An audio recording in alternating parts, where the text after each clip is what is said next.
लखनपुर गांव में शेखर नाम का एक आदमी रहता था। शेखर बहुत आलसी था। उसे मेहनत करने की आदत न थी। बिना कुछ काम किए पैसा कमाने में उसे रस था। शेखर स्वार्थी और चालाक भी था। लोगों को ऐंठना, उनसे मुफ्त में काम करवाना उसे बखूबी आता था। सारा गांव उसकी इन आदतों के बारे में जानता था, इसलिए हर कोई उससे 4 कदम दूर ही रहता था। एक बार शेखर को पैसों की बहुत किल्लत पड़ गई। उसने सोचा, अब क्या किया जाए। गांव के सरपंच की एक खाली पड़ी जमीन के बारे में वो जानता था। मन ही मन कुछ सोचता हुआ वो सरपंच के घर गया। सरपंच जी, सरपंच जी। कौन? शेखर तुम? आज यहाँ कैसे आना हुआ? क्या कहूँ सरपंच जी, बहुत बुरे हालात चल रहे हैं मेरे। ना पैसे हैं, ना खाने को कुछ। ऐसे ही चलता रहा तो भूखा मरूंगा। तो सोचा सरपंच जी इतने दयालु हैं, सबकी मदद करते हैं। सरपंच शेखर को भली भांति जानता था। उसने फौरन कहा, मेरे पास तुम्हें देने के लिए पैसे नहीं है शेखर। न सरपंच जी, मैं पैसे नहीं मांग रहा। आपकी वो खाली जमीन पड़ी है ना, कुछ दिनों के लिए मुझे क्यों नहीं दे देते? किराए से सोच रहा हूँ गेहूं उगाऊंगा। जो फसल होगी आधी आपकी, आधी मेरी। तुम जमीन लेकर क्या करोगे? काम वाम तो तुम करते नहीं। हाँ, वो सब मैं देख लूंगा। आप चिंता मत कीजिए। आप बस मुझे जमीन दे दीजिए कसने के लिए। मुझे सोचना होगा, मैं बाद में बताता हूँ। अरे सरपंच जी, इतना क्या सोच विचार करना। जमीन लेकर मैं कहीं भागने वाला थोड़े ही हूँ। हाँ हाँ, अरे मगर। अगर मगर कुछ नहीं, बस अब बात पक्की। कल से मैं अपना काम शुरू कर देता हूँ। चलता हूँ सरपंच जी, आपका बहुत बहुत धन्यवाद। सरपंच जी देखते ही रह गए और शेखर बात पक्की करके चला भी गया। अब शेखर ने सोचा, जमीन तो मैंने किराए से मांग ली, मगर काम करेगा कौन? अब किसे बकरा बनाऊं? इतने में उसने देखा कि 2 मजदूर काम की तलाश में घूम रहे हैं। अरे सुनो, तुम लखनपुर के तो नहीं लगते। कहाँ से आए हो? क्यों आए हो? जी हम रामपुर से आज ही आए हैं, काम ढूंढ रहे हैं। फिर तुम सही जगह आए हो। वो जमीन देख रहे हो, वो हमारे सरपंच की है। वहाँ काम करने के लिए मजदूर चाहिए। मजदूरी भी ठीक ठाक मिल ही जाएगी। बोलो, है मंजूर? मजदूर बेचारे जरूरतमंद थे और शेखर की बदमाशियों से अनजान भी थे। वे फौरन मान गए। शेखर ने उनसे खेती के सारे काम करवाए।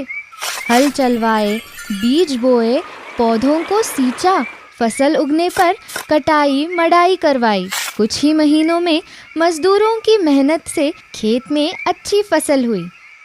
कुल मिला के 10 बोरी भर के गेहूं हुए।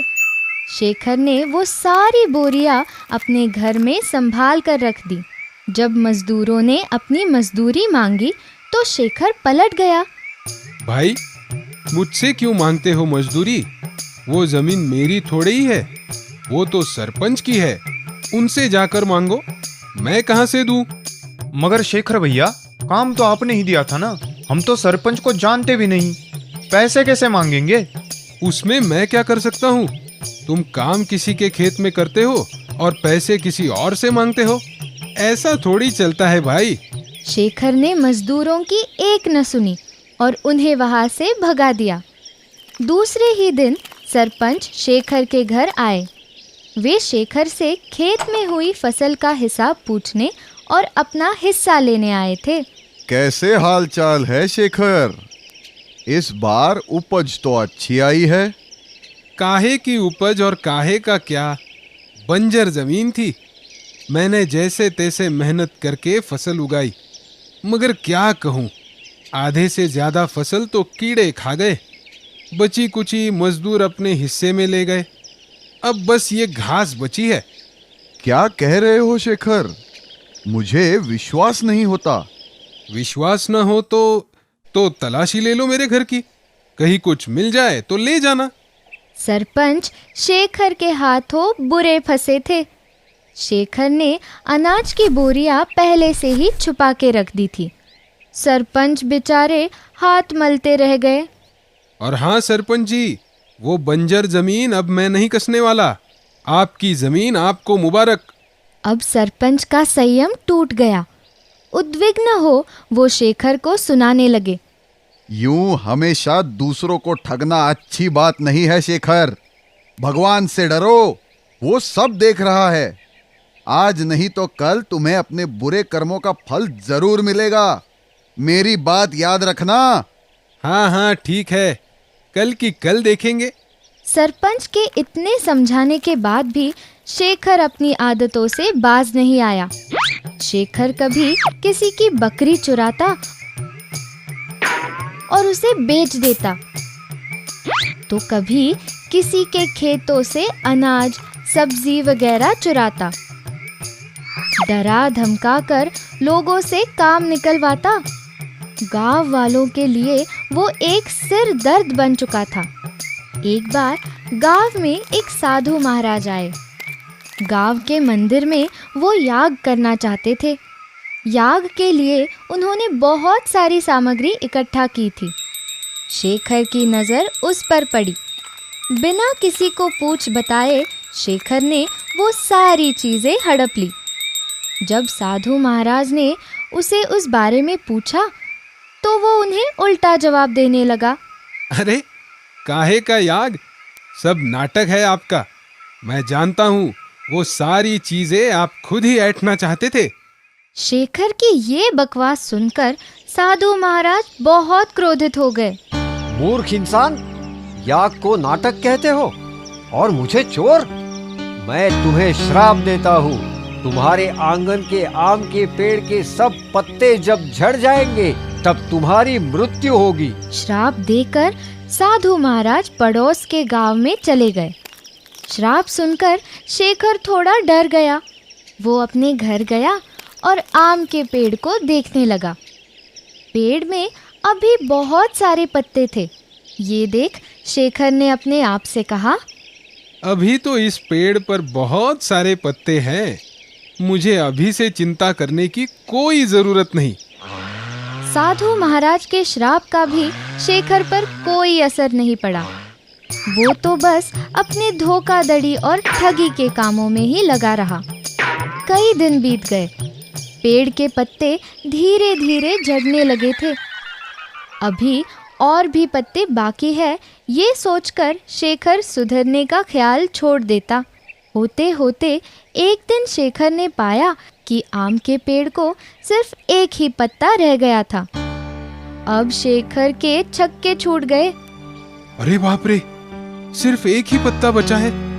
आज नहीं तो कल ये झड़ जाएगा, यानी मैं मर जाऊंगा। अब मैं क्या करूं? डर के मारे वो पसीना पसीना हो गया। शेखर ने सोचा कि क्यों न उन साधु महाराज से मिला जाए। वो ही है जो मुझे इस श्राप से छुटकारा दे सकते हैं। शेखर फौरन पड़ोस के गांव चल दिया। वहां जाकर उसने साधु महाराज के पैर पकड़ लिए। शेखर रोने लगा। मुझे माफ कर दीजिए महाराज, मुझसे बहुत बड़ी गलती हो गई। मैं अपनी गलती सुधारना चाहता हूँ, मुझे एक मौका तो दीजिए। एक मौका? मैंने तुम्हें सुधारने के उतने ही मौके दिए थे जितने पेड़ पर पत्ते थे, मगर तुमने वो सारे गंवा दिए। अपने स्वार्थ के आगे तुमने कभी कुछ भी नहीं देखा। गरीब और असहाय लोगों की हाय लगी है तुम्हें। अब भुगतो अपने कर्मों का फल। नहीं नहीं महाराज, ऐसा मत कहिए। मुझे बस एक मौका दीजिए, एक आखिरी मौका। ठीक है शेखर, तुम्हें एक और मौका दिया। जाओ, उन सभी की माफी मांगो जिन्हें तुमने परेशान किया है। उनकी मदद करो। शेखर ने साधु महाराज को धन्यवाद देते हुए उन्हें प्रणाम किया। वो अपने गांव वापस आ गया। शेखर उन सब के पास गया जिन्हें उसने कभी फंसाया था, ठगा था। शेखर ने सबसे माफी मांगी। जो जो संभव थी वो चीजें अपने असली मालिक को वापस कर दी। और सच में ये सब करके शेखर बहुत अच्छा महसूस कर रहा था। घर वापस आया तो उसने देखा पेड़ पर अभी भी एक पत्ता मौजूद था। ये मेरा आखिरी मौका है। अब शेखर ने अपने सारे ठगी के धंधे बंद कर दिए। निस्वार्थी मन से वो गांव वालों की मदद करने लगा। मेहनत करके जो भी मिले केवल उसमें ही संतुष्ट रहने लगा। गांव वालों ने भी शेखर को माफ कर दिया। अब शेखर के आंगन में जो आम का पेड़ है ना, हमेशा पत्तों से हरा भरा रहता है। ये पेड़ तो जीवनदायी साबित हुआ। तात्पर्य: अच्छे का फल अच्छा और बुरे का फल हमेशा बुरा ही होता है।